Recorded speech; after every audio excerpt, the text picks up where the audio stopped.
Lukáš Horvát z podporného týmu emailovač.sk. V tomto videonávode sa bližšie pozrieme na e-maily a ich štatistiky. Po prihlásení sa do aplikácie emailovača sa vľavo menu cez e-maily dostávam ku všetkým e-mailom, ktoré nám screen dovoľuje rozdeliť na naplánované e-maily či odoslané e-maily. Pre detailnejšie štatistiky e-mailov klikám na tlačidlo štatistiky e-mailov. Následne klikám na e-mail, ktorého podrobné štatistiky chcem vzhliadnuť, napríklad tento. Po kliknutí na e-mail dostávam podrobné štatistiky e-mailu,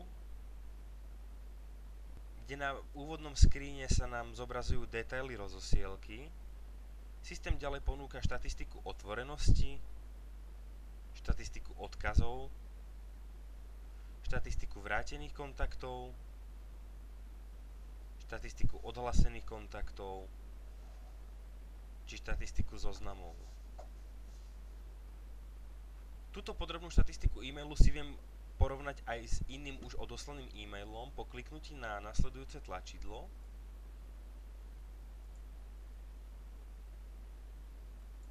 Vyberám e-mail na porovnanie, klikám na porovnať e-maily